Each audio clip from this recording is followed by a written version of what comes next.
Go on.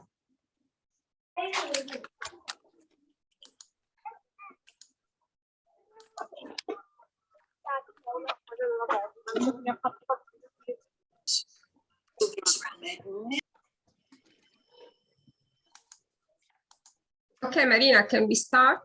Yeah. Let's start. So good afternoon, TESOLers, friends and colleagues. Hello, everyone, wherever you are, and thanks for joining us today.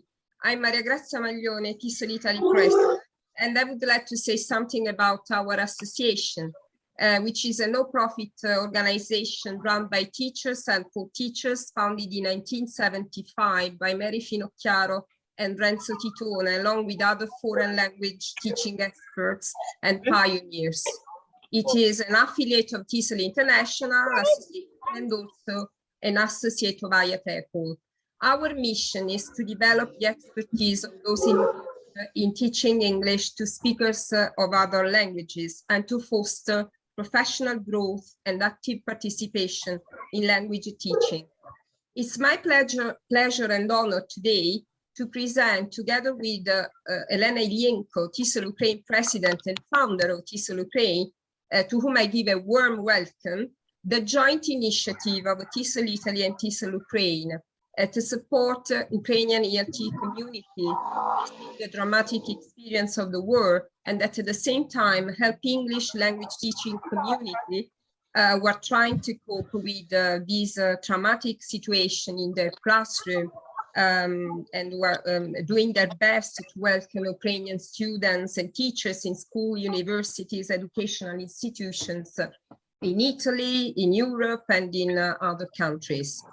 Therefore, the title, Sharing Context Across Cultures, we have chosen for this series of joint webinars, thanks Marina, I know that it's your idea, wishes to provide a space for sharing, reflection and discussion on challenging current ELT topics. Moreover, I'd like to inform you that we are very happy to announce you that we have created an area on our website on the home page titled TESOL-Italy for Ukraine, with the useful teaching resources where you will find a list of a selection of session recordings from our last 3 annual conventions, 2019, the last one in presence, and to the 2020 and 21 that were on online conventions because of the pandemic, as you can imagine.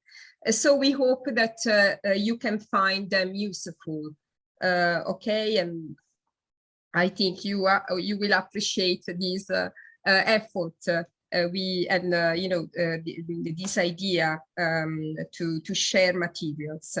Before introducing our guest speaker today, join me in welcoming Elena Ilienko, TESOL-Ukraine president. So Elena, the floor is yours.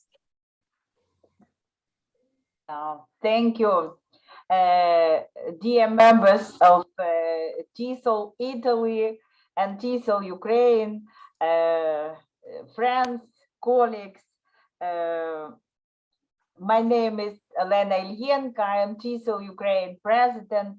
And first of all, I would like to express my gratitude to our partners, TESOL-Italy, to Maria Grazia, the president, and the vice presidents, the presenters, and all people involved in the process of organizing, preparing this series of webinars in solidarity and support of TESOL-Ukraine.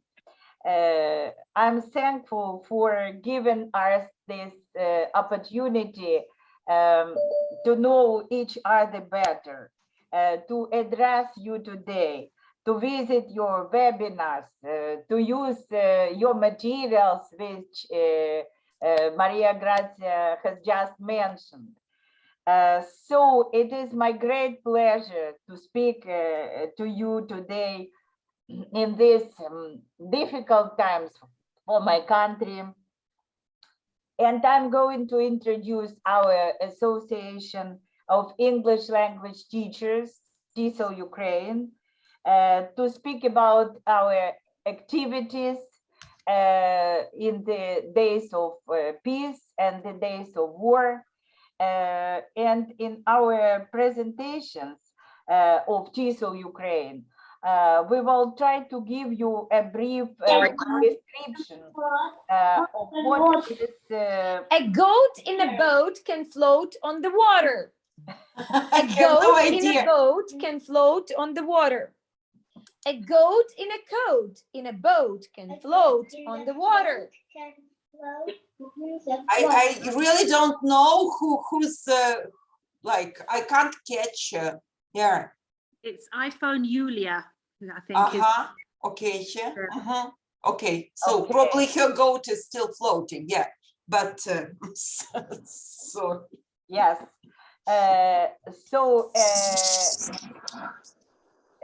if I continue, we will try to give a brief description of the system of English language teaching in Ukraine at the secondary school level and university level. And I hope after these webinars, you will get a more nuanced understanding of how of the way we teach English as a foreign language, English for specific purposes, EMI, English as a media of communication, which is very popular nowadays in Ukraine, teaching a number of disciplines for the students in English, and of course, lifelong learning.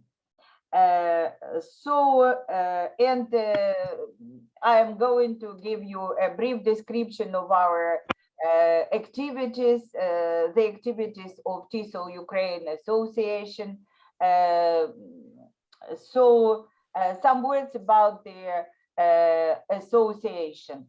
TESOL-Ukraine was founded, as you see on the slide, in 1995, and now it embraces 650 English language teachers all around the country, secondary school teachers, university educators, private school teachers, and so on.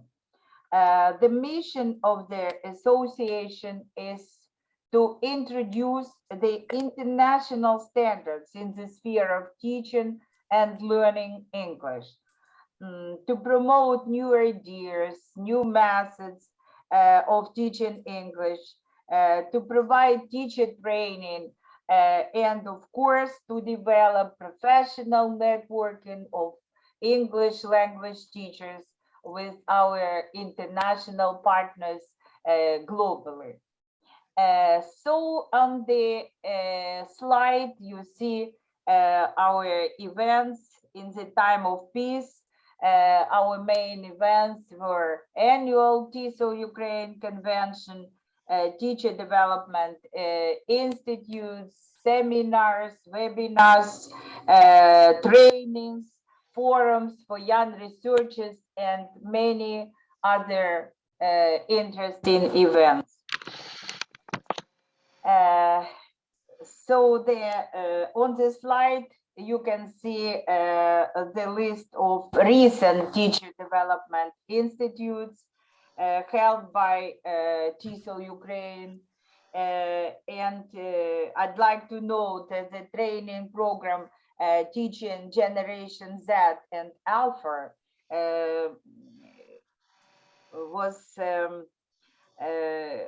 has not been completed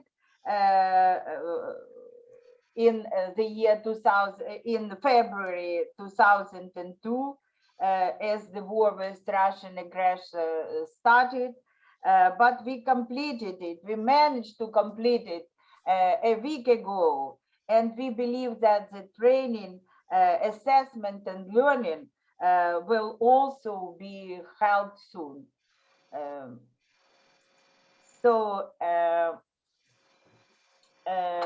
The next slide demonstrates reminds us that on February 24, the peaceful life of Ukrainians was dramatically stopped by Russian aggression. And nowadays, more than 300 institutions of educational institutions, schools, and university buildings have been ruined. 2/3 of our children in Ukraine had to flee to the western part of Ukraine and abroad. In these conditions, as you understand, teachers managed to restore classes at schools and universities online. It goes without saying that the teachers are scared, exhausted, and many of them experience psychological instability and stress, but at the same time, they have to support their children, their students, and not only students, but sometimes even their families. So we have to be very flexible nowadays with the lack of materials, with our methods of teaching, and we should be very innovative with extra class activities. So you see members of TESOL teach, translate, volunteer, and take an active part in the information work. On the slide with the map, you can see the ways the refugees have fled inside and outside Ukraine. More than 5 million women, children, elderly people were forced to leave their homes and move from their cities and their settlements, villages. This number represents 12% of all the population of Ukraine. And it is the largest immigration in Europe since the Second World War. So thank you again for your support and solidarity. Thank you for your attention. And I wish you enjoy our today's webinars prepared by our esteemed presenters from TESOL, Italy. Thank you. Thank you, Elena. Thank you very much. And now let's introduce our guest speaker. Today's webinar, entitled Trauma-Informed Teaching Strategies to Support Teachers, will be held by Janine Dara and Gina Petri, whom we warmly thank for being here today. Janine is Associate Professor of Literacy and English in a Second Language at University of Idaho, where she instructs courses in ESL, English Teaching Methods, and Young Adult Literature. Her research interests are social, cultural, and social justice issues in teaching and learning, young literature, and teacher preparation. Her current scholarship centers on supporting teachers of learners who are culturally and linguistically diverse, teachers of refugees, and teachers in contexts of crisis. Gina Petri is Director of Global Student Services and Professor of English as a second language at Eastern Washington University. She received her MA TESOL from Indiana University and her doctorate from Washington State University. Her research explores the social-cultural context in which language instruction and teacher professional development occur. Her most recent work has been in Nicaragua with secondary English teachers, exploring materials to support independent professional development. She has published and presented her work in the US, Canada, Nicaragua, Italy, and Hong Kong. Enjoy the webinar, and Janine and Gina, I don't know who is going to start first. The floor is yours. Wonderful. Thank you so much, and a warm welcome to everyone. Janine and I wish to express that we are thinking of everyone who's teaching at this stressful time. Thank you for supporting students. We're very hopeful that we are able to give you some different innovative ideas of ways that you can slightly tweak your teaching so that not only are your students supported, but you are as well. I'm Gina Petrie. I'm at Eastern Washington University, and I'll be presenting with Janine Dara at University of Idaho. So we're going to start today with asking, how are you feeling? So you don't need to say it or put it in the chat, but just take a look at this chart, take a look at the descriptors, and just take a note of where you are today. So one of the things that we are going to do throughout today's presentation is to actually carry out some small activities that may seem inconsequential, but if you build into your teaching, they can greatly support your students who have experienced or are experiencing trauma, helping students to pay attention to their emotions, to know that paying attention is valuable, and to be able to identify them will be one of the key themes throughout our presentation today. So we use, let's see, one more, there we are. So what are we going to do today? Our presentation is broken into 4 pieces. First, we'll take a look at what is trauma. And then we'll move into how does trauma affect the brain? And then, greatly important for all of us teaching, what are some classroom strategies to support students who have experienced trauma or are experiencing trauma? And then finally, what are secondary trauma and compassion fatigue, and what are some strategies for supporting the teachers experiencing them? And just as I mentioned, we'll be modeling trauma-sensitive teaching strategies throughout this. So you're going to see us say time for a brain break. Notice that this is good for all of us right now in this presentation, but it's also trying to model for you what you can build into your own routines. So trauma is a term we use in popular culture a lot, but this presentation is grounded in scientific understandings and educational research. So let's go back to a shared definition we can use. Individual trauma results from an event, series of events, or set of circumstances that is experienced by an individual as physically or emotionally harmful or life-threatening, and that has lasting adverse effects on the individual's functioning, mental, physical, social, emotional, or spiritual well-being. And it's those lasting adverse effects that really brings us here today, both to understand why do they happen, and then also for us to take them apart and talk about the strategies we can use to support students with them.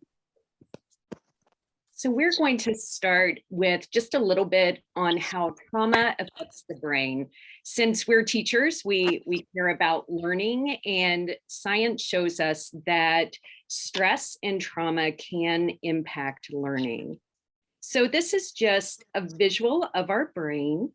I mean, you can see the frontal lobe, top part of the brain, the frontal lobe, the parietal lobe. Those are the parts of the brain that are responsible for memory and attention and reading and even emotion control and regulation. So we like to think of the brain like this is my brain, here's my brain stem, and this is fully formed at birth and responsible for basic life functions. Breathing, digestion, blood pressure. And then we get into the downstairs brain, which again, body movement, body control. And the upstairs brain is that higher order thinking, fine motor skills, and emotion control. So why it's important? When we experience stress, our body responds by releasing two different stress hormones. So they're released into the downstairs brain, what I'm calling the downstairs brain. And if we think of it, those stress hormones as flooding the brain, and these ladders that go to that upstairs brain are really hard to access. So we have probably experienced this. If we're in a very stressful situation, it's sometimes hard to pay attention, to concentrate, to remember things, to even process information that's being given to us. And that is physiological. It's because we have these stress hormones that are keeping us in our downstairs brain. We have increased heart rate, increased blood supply to muscles. You hear stories of people running very far distances or lifting very heavy things. That's because those stress hormones are keeping them in that downstairs brain to stay alive. But it's hard to access that upstairs brain when we're stressed.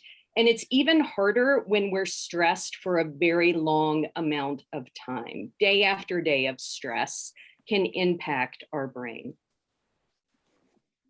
So that was a lot of information. So we're going to take a brain break right now. If you can grab your bowl of soup, and we're going to smell our soup and cool our soup. And maybe now we'll take a flower and we'll smell our flower and we'll blow out our candle or blow a leaf. If we have props in the classroom, balloons or pinwheels, even blowing cotton balls across our desk, we can do that too, to kind of physically try to relax. So next we'll talk about how does trauma affect performance in school, which is where we as teachers come in. So first, let's take a look at social emotional. What kind of behaviors might you see students who have experienced or are experiencing trauma? You might see them sleeping in class, increased absences, just as you would predict from what Janine said, having trouble participating, trouble paying attention, trouble forming relationships with other students, especially understanding another student's perspective. You might see them expressing anger, anxiety, powerlessness, depression. And then what might you see during learning activities? So they might have trouble concentrating and paying attention, accessing that abstract reasoning. Again, remember the upstairs brain, it takes a lot of work to access that for a student who's experiencing the impact of trauma. They might have trouble planning an activity, planning their time. They might have trouble remembering information presented long ago or not that long ago as well. And they might suddenly experience trouble with reading. So Janine shared with us how the brain is impacted when we experience trauma. But this slide, this is all about the good news, because the brain can heal itself and teachers can play a key role in that happening. So let's take a look at some of the information here. First of all, children are resilient and brains are flexible. And trauma symptoms can be reduced or even reversed. What do children need to become resilient to move through that healing? Wait for it. They need one adult who cares and provides support. And teachers are the perfect people to be able to do that, because we are in a learning environment. We have so many opportunities. We can support them with remaking those connections to learn how to monitor their emotions again, and to be able to use self-talk to be able to carry out tasks that they might not otherwise. So what do we need? We need strategies. So the strategies that I'm going to share with you all are around these 4 important pieces. So what you're going to see is you're going to see me give in the next few slides kind of a flurry of examples and ideas and what it could look like. Here's the key information. The way that we can support our students is to help them build relationships. And notice that is number 1, to foster safety and trustworthiness, to create an environment where they can feel more comfortable, to engage in choice and collaboration. Victims of trauma are given the message in that moment that they have no choice. And part of our work as teachers is to undo that learning. You do have a choice. And here in our classroom, you can have choices. And finally, to encourage skill building, to scaffold for them so they can rebuild those skills they've lost, or that they can access, like Janine said, that ladder to get to the upstairs brain. So here's the flurry. So what could building relationships look like in your classroom? It looks like being patient, demonstrating listening, and demonstrating certainly caring behaviors. Students may be especially distrustful, or they might be distrustful of adults. Be patient with that. Find something in common with them to begin to build that relationship. They may be expressing a lot of negative emotions. Meet that with being present and being calm. Be reliable in your responses. Be honest with them. Demonstrate you're willing to listen. They might not be ready to talk yet, but when they are ready to talk, let them know that you are ready to listen. And kindly and compassionately mirror back to students what you see. Language like, you look like you might be really frustrated right now, or it looks like that made you really angry. And so give that to them. It does several things. It helps them understand you're with them, but it also is putting language on the emotions. Once students can put language on those emotions and identify them, it's easier for them to learn to control them again. Second, create that environment of safety and trustworthiness. So how can we do that as teachers? I think one of the easiest ways to do that is to create a routine for your classroom and have that schedule posted somewhere. Janine found this nifty image that kind of captures what it can look like even for younger children. And stick to that schedule. And for the specific day's tasks, have an outline of those on the board in a predictable place that students can count on. Also, post when the breaks are going to be in a predictable place, make that visible and stick to it. If your break begins at 10 o'clock, start it at 10 o'clock and end it at the same time. It can help students be present if they know they just have to hang in there a few more minutes before they can kind of let themselves be tired and not paying attention. Use visual timers like an hourglass. Give them a visual sense of where they are in an activity. As much as possible, challenge yourself to keep a clean and organized classroom so that there's less visual chaos as well. Be consistent with your plans. If you say something's going to happen on Wednesday, do all you can to make sure it happens on Wednesday. And engage in choice and collaboration. This is one of my favorite things, and this is one of the things that I've learned from Janine's and my research. So show flexibility. Students who are experiencing the impacts of trauma may show up at your classroom one day in their best self or their worst self. And so have flexibility built into your learning plan for that day so that if a student needs to carry out an activity by themselves, that is what can happen. Or if it's a day they really need the support of a partner, that can happen as well. Even think about creating spaces within your classroom where there's spaces where there's quiet time, maybe quiet reading time, and spaces where students can move around and get the wiggles out or whatever we want to call it. And think about creating for your entire classroom a shared signal for when a student needs to excuse themselves for calming time. And this could be used by anyone, even those students that you expect might be able to use it. So encourage skill building and competence. Help them build the ability to regulate their emotions and to control their behavior. What can that look like? Be really clear with what your behavioral expectations are. Think about having them posted in the classroom. Teach students how stress impacts behavior. Teach them about downstairs brain and upstairs brain. Teach them how to self-advocate, to say, I'm really stressed right now. I'd like to excuse myself for a few minutes, or can I have another minute to think to myself before I join my partner? Model and lead daily mindfulness, and you'll see us doing this with the brain breaks throughout. Predict what may cause distress. Think ahead. If you're starting a new unit, think about the topics that are going to come up. Is there anything or any tasks or any activities that are built into the unit you've used before that might, with this group, be a problem? Because it's actually going to set off stress, which will mean less learning.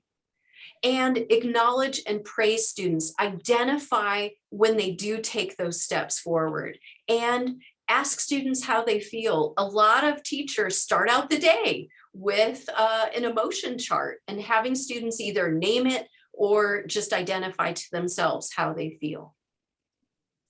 Okay, time for another brain break. This is one of my favorites. This is called Circle of Control. And of course, I want you to do it if you can, but also we're modeling it for it. So I'm going to move through it just a little bit faster than we might in our classroom. So everyone, get a pen, get a piece of paper, and draw a circle. I've just drawn my circle. Okay. So what are we going to do next? Inside that circle, I want you to draw and or write things that you can control. What do you get to control?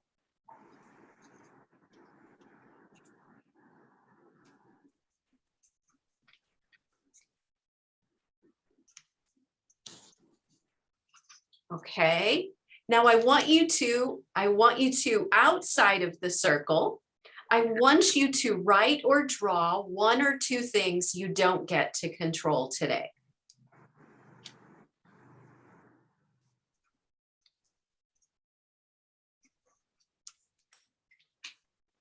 Now, here's the thought work.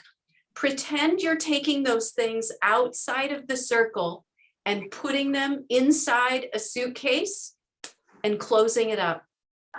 Now I want you to focus on what's inside the circle, focus on what you can control, and take 3 breaths, counting in for 4 and blowing out for 4. And I'll just demonstrate with 1. 1, 2, 3, 4. 1, 2, 3, 4. Simple activities like this built into your day can help students begin to kind of understand what it is that they can concentrate on, that they get to control, but also that breath work.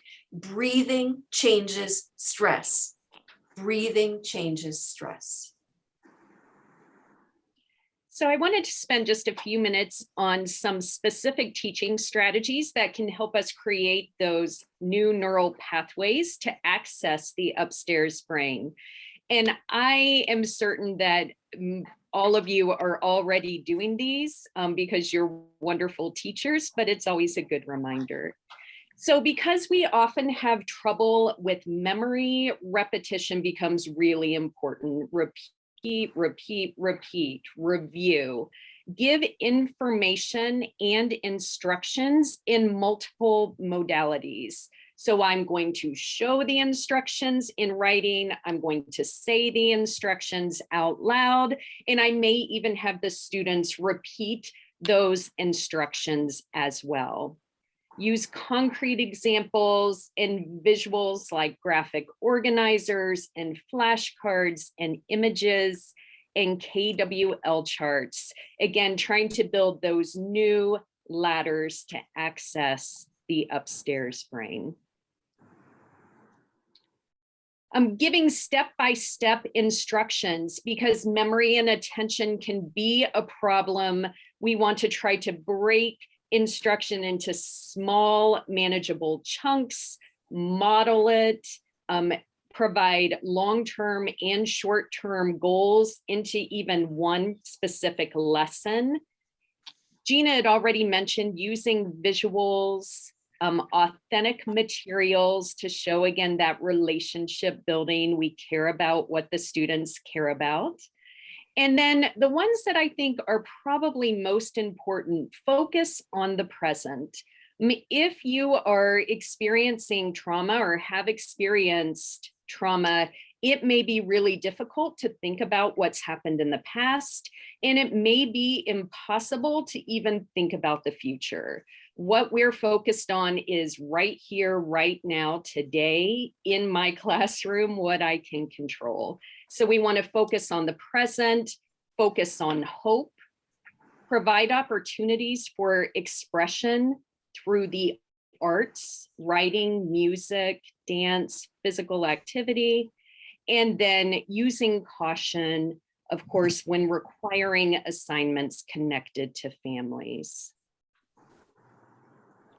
So what I have next are just some examples to show how we can change our teaching just a little bit to make it more trauma sensitive. So the examples I have are actually examples that I have used in my own teaching. This is my 27th year teaching, and it's just been in the last 6 or 7 years that I've really studied on trauma sensitive teaching. So these are things that I would do differently were I in the classroom today, or that I've observed colleagues doing. So, for example, instead of requiring students to bring in an item that celebrates their present, past, and future, I can change it just a little bit. I can give them choice and have them bring in an item that symbolizes and celebrates their present, past, or future. So now, one, I'm giving them choice. Two, I'm not forcing them to perhaps bring in an item that they may not have or that may cause some stressful emotional feelings for them. Instead of writing about a time you felt scared, I can change it just a little and have them write about a time they felt a strong emotion. Again, I'm giving some choice. They might choose to write about a time they felt scared, and that could be something they need to do, but maybe they choose to write about a time they were happy or excited or nervous. Tell me about something you'll do this summer. Again, it might be hard to think into the future when we're really just trying to get through the day. So instead we could say, tell me something that made you smile today. Being careful with families. Students might not have access to families for whatever reason. So here are just a couple of examples. And we often, as language teachers, do a family tree type of assignment. So maybe instead of creating your family tree, you can say you can create your family tree, your neighbor's family tree, or the family tree of characters from your favorite television series or book or movie. Instead of asking your parents the story of why they named you what they did, you can have them look up meanings of names. And if they had to change their name, what name would they choose? All right, we're ready for another brain break. If you will write or draw 3 victories, large or small, that you have had this week. And I know it's only Tuesday.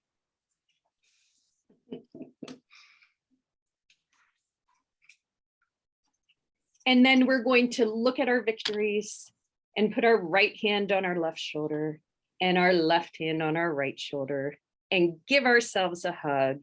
And then we can shout, I am awesome. I can do hard things, or whatever it is we feel like shouting to acknowledge that any little victory is worth celebrating. So now we want to transition. We've been talking about supporting students, but we really need to also acknowledge that teachers are struggling too. This work is hard, and you may be experiencing your own stress and trauma. And research shows us that in supporting others who have experienced trauma, we experience trauma too. It's called secondary trauma. It may not be as acute, but our brain will still respond in the same way. So if a child is telling us a story of something that has happened to them, our body can have those same stress responses. Compassion fatigue is when we experience that secondary trauma over and over, and we begin to diminish our ability to empathize. It's just too much. I can't care anymore. My heart can't take it. So what might this look like? You might feel stress, anxiety, helplessness, guilt, burnout, trouble sleeping, insomnia. And again, just to acknowledge that this is a thing, it's physiological. You might be going through it, and that's unfortunate, but it's okay. It is real, I think is important. So what can we do about it? When we get on an airplane, they always say, in case of emergency, put your own oxygen mask on first. And this is the most important thing. We cannot be supportive of others if we are not okay ourselves. We have to take care of ourselves first. It's not being selfish. That means eating, sleeping, exercising if possible. At least for me, these are the first things to go. If I'm stressed, I stop eating, or I eat terrible things for me. I'm not sleeping, but we need to try to prioritize those. Get outside if possible. Make time for pleasurable activities and relaxation, even if it's just 10, 15 minutes. This access to similar others is really important for teachers specifically. So you can share with family members, you know, how difficult the day is, but they're not going to understand the way a colleague is. So talk with your colleagues, share, decompress. Don't just complain if possible. Some complaining's good, but encourage each other. Share those small victories. This went well today. So check in with them. And of course, in all cases, seek professional help if you feel that you need it. All right, we have one last brain break. And this is thoughts of joy and peace. So if you can just close your eyes or keep your eyes open if you prefer, and think of one thing you can do for yourself today that will bring you joy and peace. And then think of one thing that you can do for yourself tomorrow.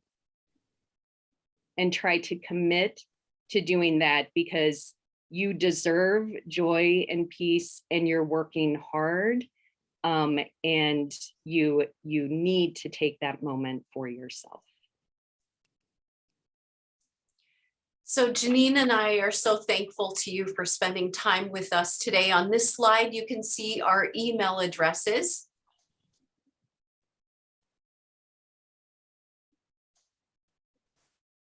And with any time that we have remaining, what we would love to hear is, what are you already doing that's trauma sensitive in your teaching? And is there anything we shared today that gives you an idea of how you can build in something else? What are you already doing to protect yourself from secondary trauma and compassion fatigue? And did we give you any ideas of something else you can build into your routine? So thank you so much. Thank you. It's wonderful. Thank you very much, Gina and Janine, for your wonderful presentation. Really inspiring and useful, especially considering not only for our students, but for teachers, because we, as you said, also we are experiencing, I mean, trauma, and it's important for us to, you know, to be able to manage the situation, not only for ourselves, but for our students too. I don't know if there are any questions. I don't know, Marina, if they can, you know, they can ask questions if they want. For just. I think they will. I think, so you may ask questions in the chat, or you may, we may just stop the presentation. Yeah? For example, Andrew asked some questions. He wants to know if you have a book or you would recommend a book with activities. As for, sorry, because there are a lot of, thank you for your wonderful presentation. He is saying that he's about to begin teaching Ukrainian refugees online. So he would like to have some, I don't know, suggestions on resources, on books. If you email me, maybe I'll go back a slide. I can send you a list. My absolute favorite book is called Teaching Refugee Children. I can't remember the author, but it's it was published in Canada. So if you email me, I am happy to send some of those, or even some websites. I know sometimes things are blocked in other countries, but I'll send them. And if any of them work, I have a pretty extensive list. I will try to send the ones that I think are the most useful. Marina, there is another question, but I can't read honestly the name because it's written in Cyrillic. How to estimate? Let me read it. Yeah, can you? Yeah. So Oksana says that working in her garden is really helpful, and also Sergei Lelko says that it's difficult to estimate objectively the work of each student during online classes. Yeah, that's true. And he says that, I mean, many students always get away with plagiarizing. How to overcome it? I think through relationship.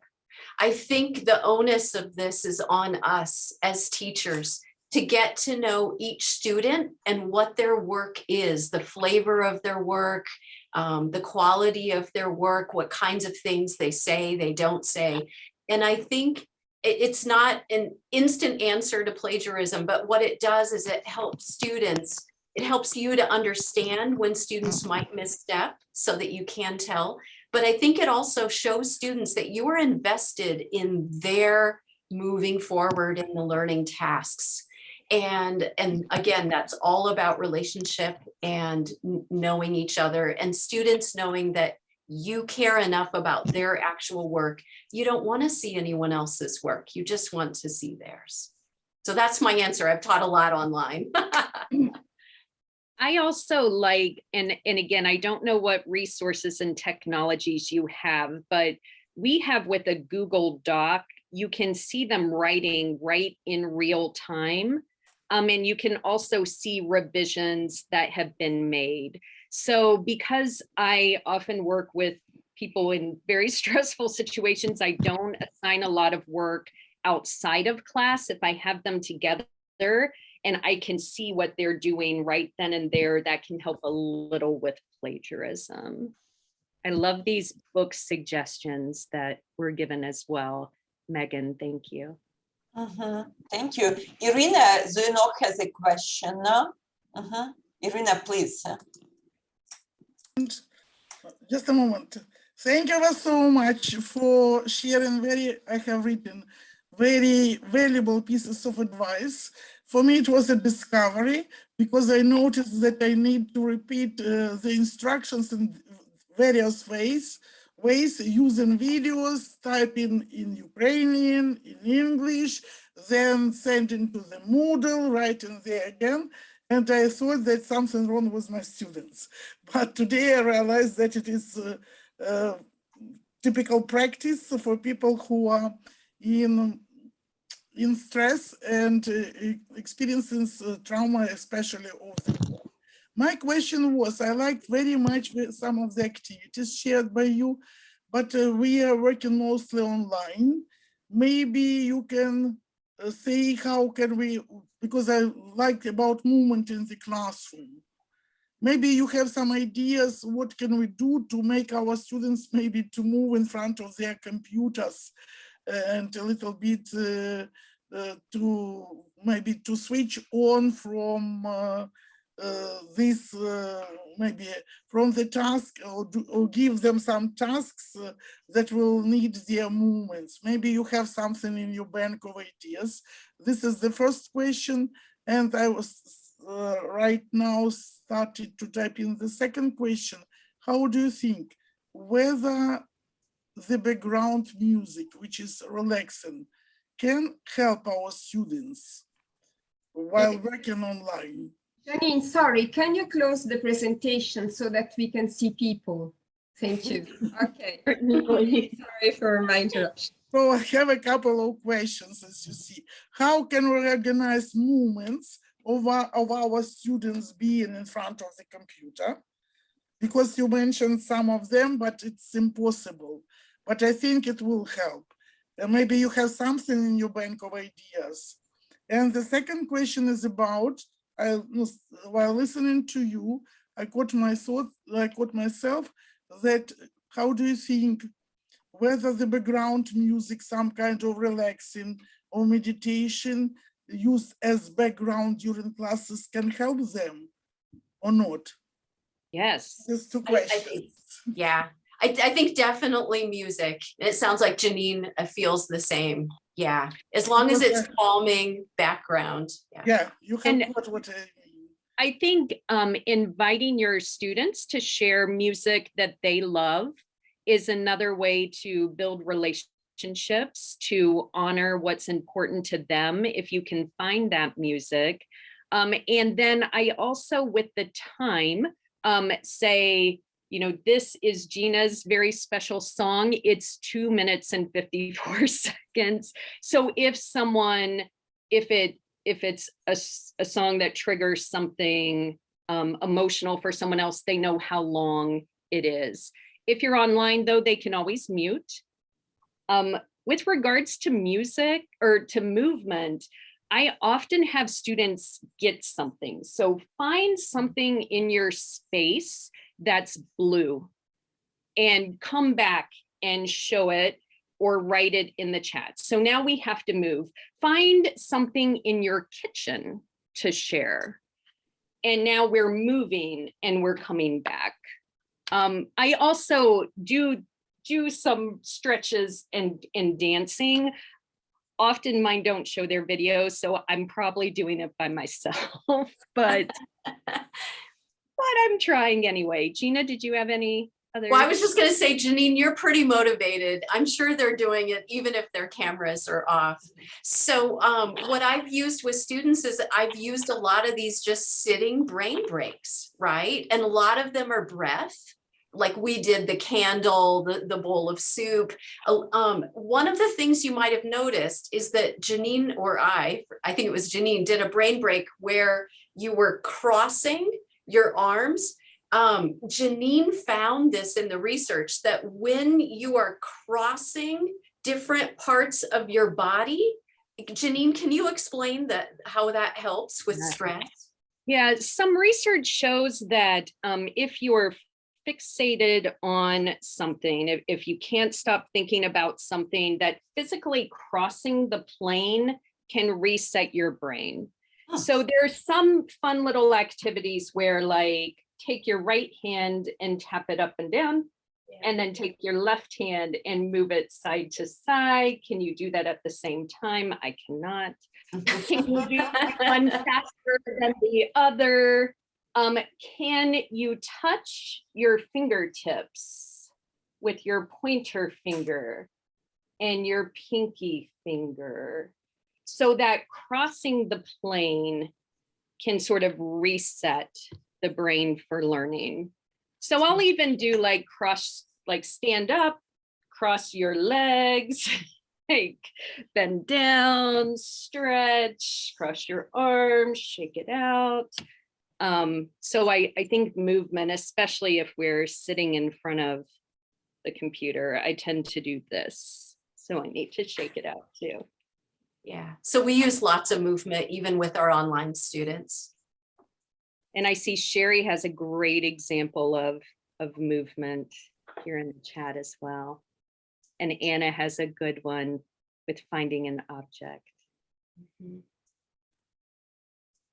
Thank you very much. Tomorrow my students will be, I think, greatly surprised.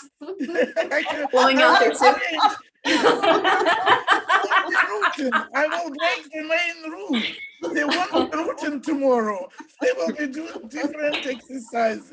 Thank you. This was really helpful because breathe it's okay. But you know, especially for teachers, we're sitting, sometimes we have 3 classes, one by one. You see maybe 10 minutes to stand up and to move. And that is why together with our students, we can also relax and to switch on our brains.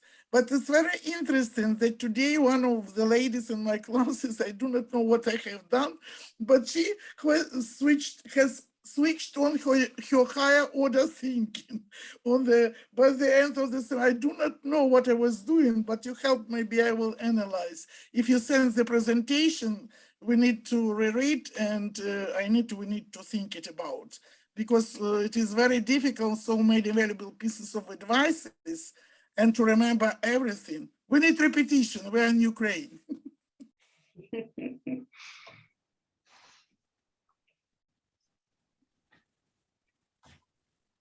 Marina, they are also asking information about the availability of yes. That, yeah, if we don't have any questions. Yeah, I have honestly. Can I ask a question? Sorry.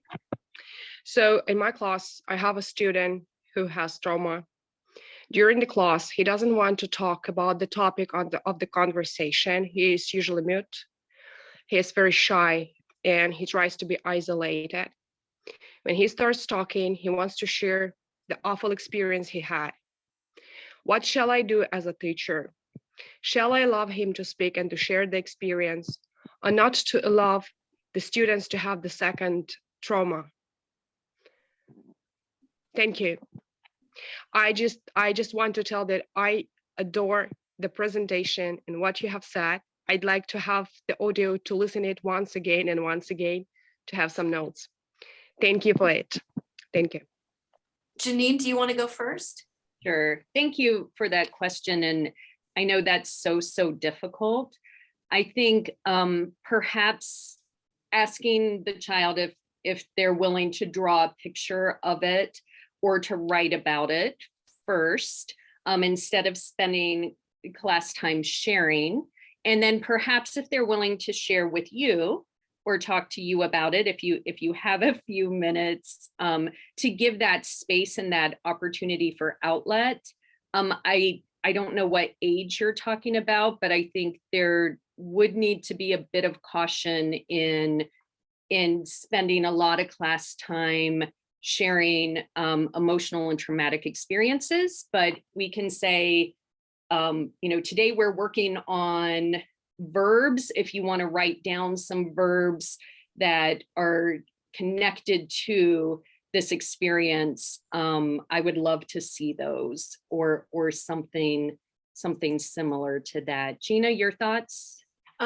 Absolutely. I mean, that first of all, that the student wants to share that, and that is so positive. Another thing is, oh my goodness, the classroom of trust you must create. They must trust you and the other students so much to be able to share that. So I just want to honor that. That's amazing work you've done just to create an environment where the student wants to share. We certainly wouldn't want to do anything that gives the student a sense not to share that. But just like Janine said, depending on the age of the students, the other students, you certainly wouldn't want to inflict secondary trauma on them, at least in a predictable, regular kind of sequence. And so I would be, just like Janine mentioned, moving that off stage, like saying, you know, I would love, hey, how about once a week, let's have lunch together. And I'd love to hear what you have to share, or to give them a journal that's just for them and to ask them to begin to write it. So to reinforce that instinct to share it, but not, as you mentioned, to move it off stage from your classroom. Yeah. Yeah. Thank you. I also see that Alexei here, Bonder, has a question. See? No? Okay. So Sergei Lelko also asks if it's correct not to put marks in junior forms.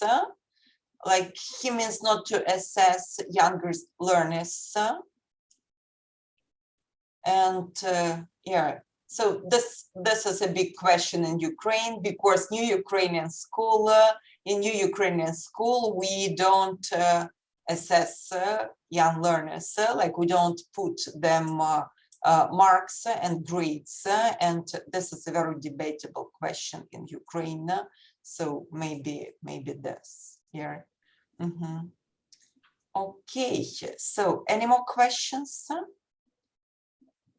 There's a question from Alexei Bondary. Alexei Bondary, you wanted to ask. Can you unmute your microphone? Sorry.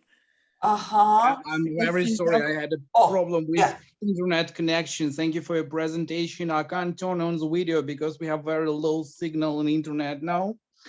And by the way, we have now in our region actually airstrike alarm. So, and my question is about when you work with children who had trauma, how to avoid intoxicating with the feelings when you work with the students, as people say, during the whole day or during like 4 or 5 hours. What do you do to get rid of that feeling not to live with you inside? Yeah, I think it's different for each person. I tend to allow myself, typically on the drive home, 10 minutes to cry about it and then let it go. And then focus on what I can control in the present, and maybe taking a long walk or playing with my dog or working in the garden, whatever might be helpful for you. I think it's different for different people.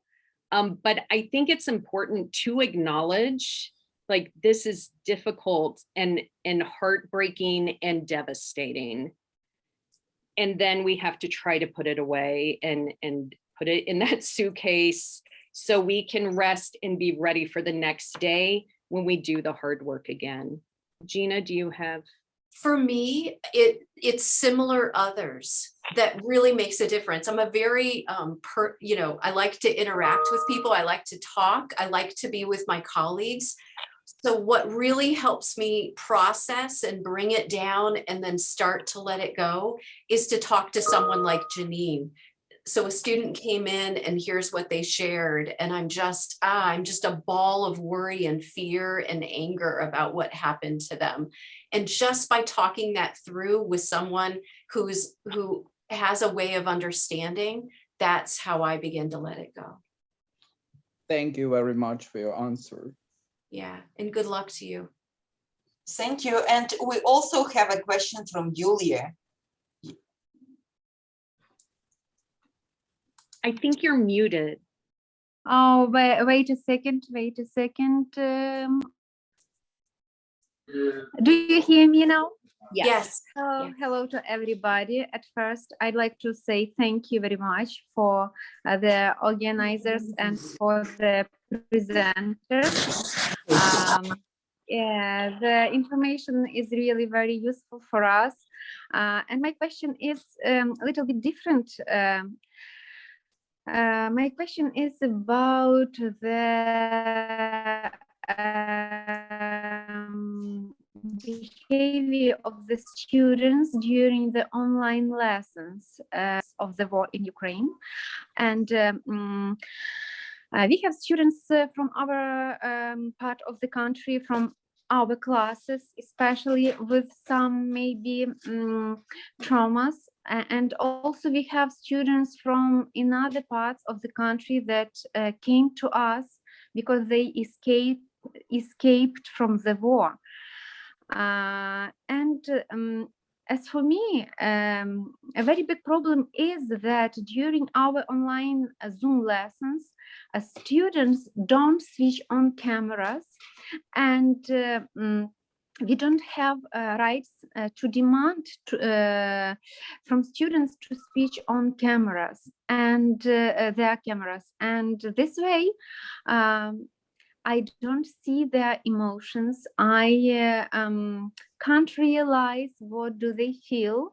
They just do the tasks, or they don't do the tasks for a long time. And it is quite difficult to work in this situation. So my question is it common in your countries? Is it common in your schools not to switch on cameras while during online lessons? And what can you recommend to convince students to switch on cameras? Thank you. So here's something I did that worked. I saw a colleague do this, played a game, started a class with a game where if your answer was yes, you turned your camera on. If your answer was no, you left it off. So everybody starts with their camera off. And at first, the questions were just kind of silly. But then they were closer to what students would really care about, right? Like nobody wants to be seen liking a certain musician or not liking a certain musician. And I just found that it was like an icebreaker. Did it solve the problem? No. But I found that more students were willing to do that. And I would do that on a regular basis. But I want to throw out something. I think sometimes our students having their cameras on for us is really just a convenience for us. And there's other ways we can make sure that they're following, they're participating. You can build in, if you're using Zoom, for example, you can build in a poll. You could use a Kahoot. If you're using something else, you could have them writing in the chat. You know, you could make it part of your routine. Okay, everyone, you have exactly 10 seconds to, and whatever that thing is, and you can see their response there. You can require that people respond with their voice. So I just wanted to throw it out there. As much as I'd like all my students to turn on their cameras so that I can see that they're following along, sometimes it's just for us. My students don't ever, and I'm so happy seeing your faces, but I'm not comfortable requiring it. I'm not sure what's happening behind them. I often do what I call proof of life. So I'll say, okay, show me your face, show me a reaction, or write in the chats, I'm taking attendance, proof of life, 1, 2, 3, go. And then those polls or activities like that also, but I'll do throughout the lesson, or I'll say the secret word is snicker. And then later I'll say 1, 2, 3, what's the secret word? And have them write it down to see, because I think some of mine log in and leave and come back later. So I'm always trying to find other ways to get them to engage without necessarily having to turn on the camera. But I don't think, it happens here too. It's not just there. Yeah, so I hope that's both reassuring and maybe you got a helpful idea there. Wonderful, thank you. And we have a question from Tatiana. I think that will be the last question. Tatiana, please. No?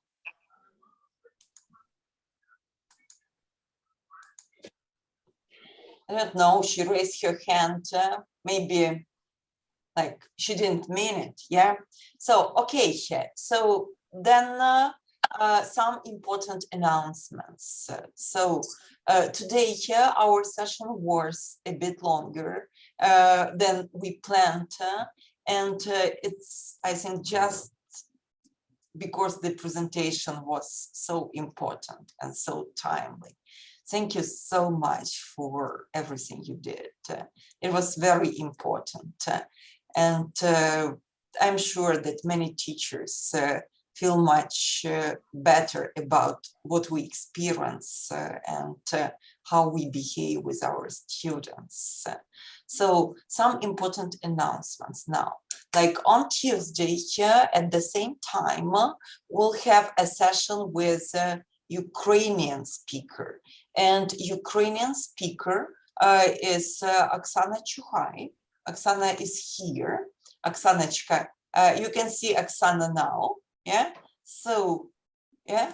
Hello there. Oksana. Yeah, just say hello. So Hello. that people... Hello. Hello. Mm-hmm. So, and the plan is that from Ukrainian side on Thursdays, we will be talking about Ukrainian ELT. So we will be explaining how the system works in Ukraine. And Oksana will be the first person who will introduce the whole system of English language teaching in Ukraine. So she will talk about the stages. She will tell about how teachers upgrade themselves, and just she will talk about many things. And another question was about the video. So I will now I will download it on YouTube, and because that will be much easier, yeah. And then I will share the link with Sarah and with Maria Grazia, like and on Facebook page, so it will be easier for you to access the video. And if you want, I can send you the video, but I think, like, from my experience, the link is much easier to, yeah, so because with Hawaii, for example, we always had this problem with videos, how to download it, how to send it, so that's why here we'll do this. And the last question is about the certificates. So we'll give the certificates, but at the very end of the event, like after we'll figure out how to check that you have listened to the presentations and you have gained something from them. Mm-hmm. So, questions here? No. So then Maria Grazia. Yes, Marina, is it Tuesday or Thursday? I see somebody else wrote that in. The next meeting. Do you mean Tuesday or Thursday? Yeah, so usually Tuesday, Italian side, Thursday, Ukrainian. Yeah, today it was here, so Italian part, and on Thursday there will be a Ukrainian part. Yeah, right, and we'll have 4 weeks, and every week we'll have different sessions. And from the Ukrainian part, we are planning to like indulge you, yeah, that was not the right word, but still to show you the world of Ukrainian English language teaching. Yeah, so. Wonderful, thank you so much, Marina, and everybody. So let's meet, looking forward to meeting you again on Thursday. Yes, yes, yeah. Thank you. Just great. So thank you, everyone. Yeah. Bye-bye. My feeling at the end, my heart. So I feel now much better than at the beginning. Thank you, Janine and Gina. Thank you, Janine and Gina. That was so good. Yeah. Thank you. Bye-bye, everybody. Bye-bye. Goodbye, Bye-bye. Bye-bye. And thank you, Sarah, and thank you, Maria Gracia, for organizing all this. Thanks. Yeah. And see you on Thursday. Bye-bye. Thank you very much, Maria. Goodbye. Thanks a lot. Bye. Bye-bye. Bye-bye. Bye.